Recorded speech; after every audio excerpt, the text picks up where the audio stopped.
Hello and welcome to another episode of Scott Reads Comics. Today I'm going to cover a stack of comics I got at a recent New Dimension comic book store 50-cent sale. New Dimension is one of these comic shops in the Pittsburgh area that has many locations. I went about a week ago to the waterfront location here in the actually it's not in the city. I live in the city, but this is in the near suburbs called Homestead, and it's a great location with awesome dollar bins. Well, on this particular day, the dollar bin books were 50 cents. So I got a large stack of books, and I have decided to do a quick little video talking about some of my favorites from that stack. So everything in this stack of books, believe it or not, was 50 cents each. What a deal. You can't really beat that. So first one on the stack just happens to be Blue Devil, #1. Published in 1984 by DC Comics. And Blue Devil, always a fun title. Great interiors from Paris Collins. Gary Cohn and Dan Mishkin created the character with Paris Collins. Nice Pablo Marcos inks here on this first issue. Just a fun character. I'm not sure what I like better, Paris Collins' work on Blue Devil or his work on Blue Beetle. Both really fun, really awesome, great cartooning going on here from Paris Collins. A super underrated DC artist who we don't talk about enough, I think. His work on New Gods, the volume, I think, 3 of the New Gods, probably deserves a video all on its own. If I can ever get a batch of those together to talk about, I will. But yeah, very cool origin, first appearance of Blue Devil, or what I think might be the first appearance. They may have previewed him somewhere else, but beautiful cover as well. All-Star Squadron Annual. Anytime I can pick up 40 pages of Jerry Ordway interior artwork, I'm in. And for 50 cents, unbelievable. This is Roy Thomas's All-Star Squadron at its best. Just some spectacular Jerry Ordway artwork. And who's inking Jerry on this one? Let me check. This is pencils and inks, which is pretty great. Imagine the work that went into this story. I mean, all the work, it's just tremendous. Yeah, really great stuff. Love Jerry Ordway's All-Star Squadron. Love his Infinity ink. And here they are right here. They show up in this story. Pretty awesome. Not their first appearance, but one of their first appearances. Very cool. Love Amazing Man, great character, Firebrand, Cyclotron.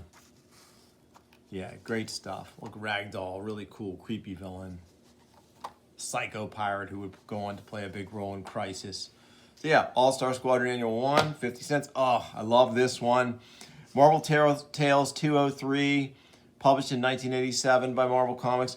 Reprinting from the Byrne Claremont run on Marvel Team Up, Spider-Man's team up with Tigra, originally presented in Marvel Team Up 67.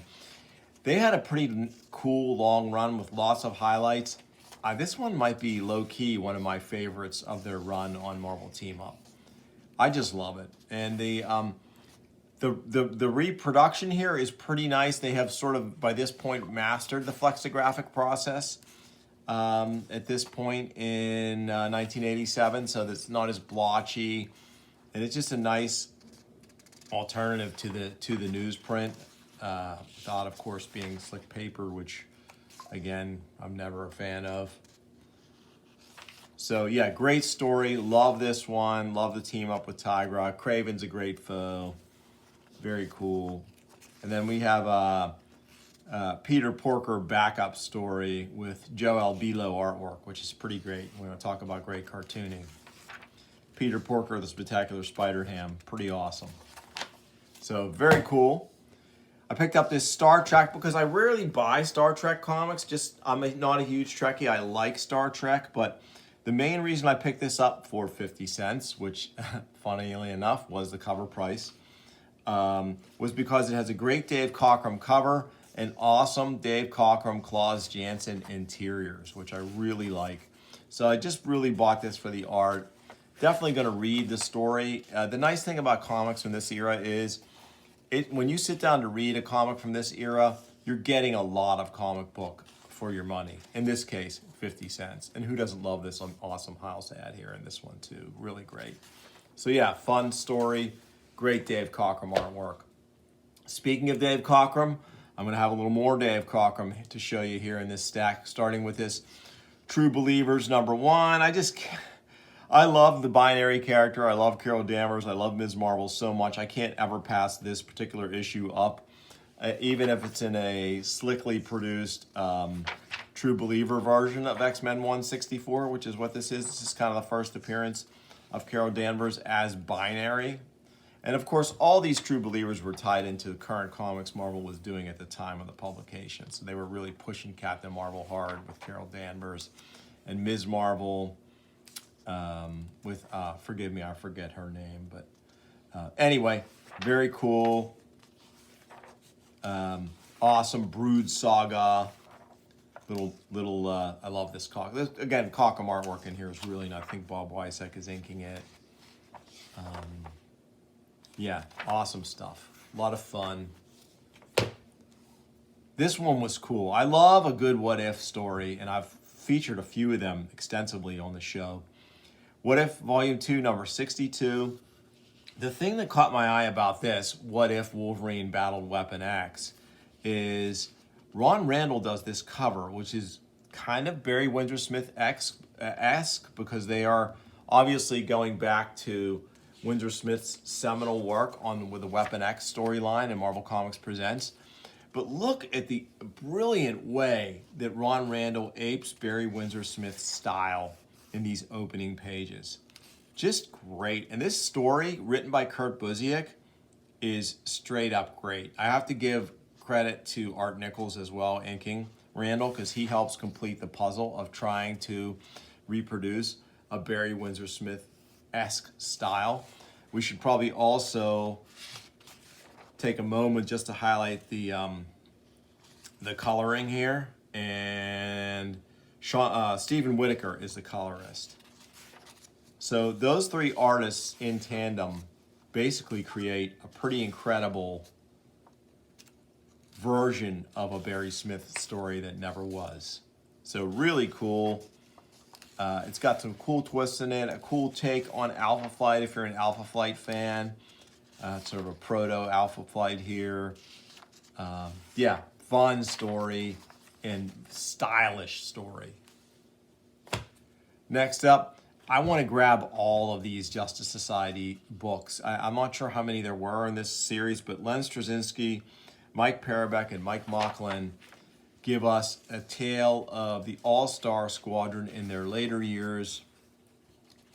You can see they've got some miles on them as Adam here is balding pretty badly. But I love Mike Parobeck's art, and I love the angle of this story, bringing them into the future and allowing them to get back out there and do some crime busting again. And yeah, Parobeck's artwork is just astounding. Love it. So I want to track all these down. And hey, if I could track them all down for 50 cents, sign me up on that one. Also, Amazing Spider-Man 163. This is a pretty great find for 50 cents. It is beat. All these comics are a little beat, but great classic Len Wein, Ross Andru, Mike Esposito story with featuring the Kingpin as the primary villain and really taking on Spider-Man in physical combat, which, again, give me a moment here to criticize the folks in the Marvel Universe who decided, oh yeah, the Kingpin doesn't have any special powers. Anytime you can fight Spider-Man to a standstill in physical combat, you've got something going on more than just the fact that you work out a little bit. And in here, yeah, we were treated to an awesome fight scene between these characters. I love it. It's really great. what does Spider-Man say? Incredible. For all my spider strength, I can't even budge him. He's got me braced at such an awkward angle, I can't make use of leverage. So yeah, it's Spidey ultimately defeats him, but then Kingpin gets the last laugh. I give him the old gas treatment. So yeah, very fun story. Amazing Spider-Man 163. And well, this was published in the 70s, I'm guessing. 76, the bicentennial. All right. More Cockrum, baby. I love this one. Again, I'll never pass this up coverless. Whether it's a beat-up cover, doesn't matter. I buy X-Men 158 every time I see it, especially when it's 50 cents. Again, kind of a Carol Danvers-centric story. We get, I think, what is the second appearance of Rogue, which is also pretty awesome. And we get a hint at the Brood saga that will be coming, that of course is addressed in 164, which I paged through earlier.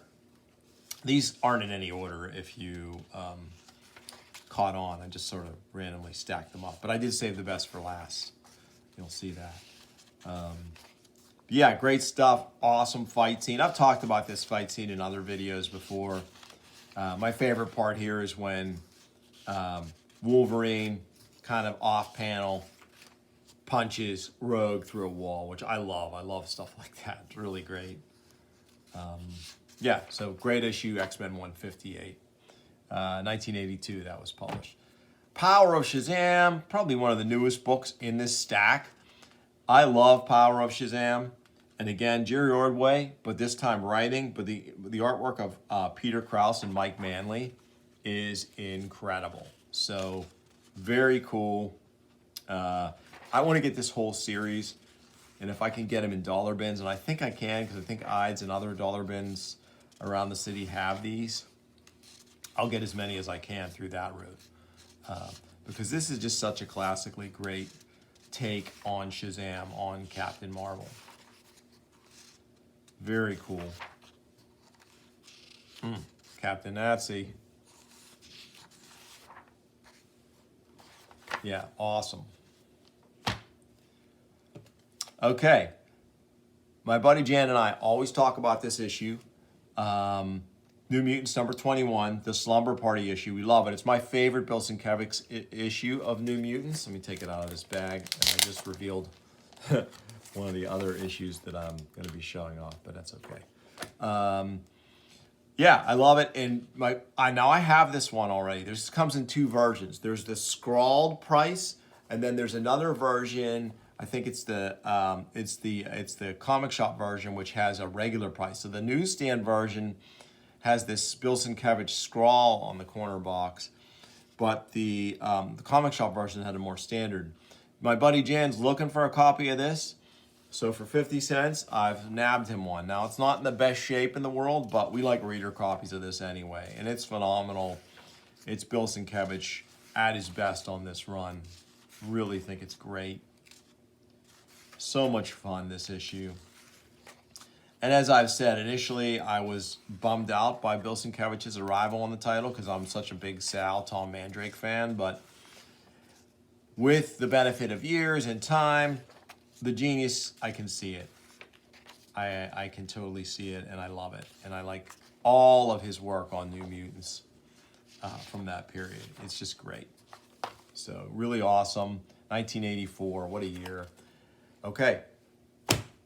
Yeah, when I saw this in the dollar bins during the sale for 50 cents, let me take it out of the bag here, I was blown away. Again, it's a beat copy of Captain America 268, but it's intact, covers attached. It's the awesome Jim Lee throwback story where Logan and Captain America meet in Madripoor during World War II, so it's a flashback, and then it's flash forward. It's really great. You get a lot of insight into, because of course, Wolverine Logan is very long-lived because of his healing factor. So it's awesome to see the World War II story with a green Captain America. This is so great here. Who doesn't hate Nazis, right? Pretty awesome. So yeah, totally awesome story. And then finally, my number one get at the New Dimension 50-cent sale, X-Men 213. Alan Davis, extraordinaire. The artwork on this is fantastic. I've gone through it before on the show, so I'm not going to waste a ton of time on it. But getting this for 50 cents, and albeit beat up condition, you can see this isn't going to win any awards. It's probably VG at best. But yeah, it's just another great way to enjoy this story. I can leave it laying around the house, just grab it whenever I want, you know.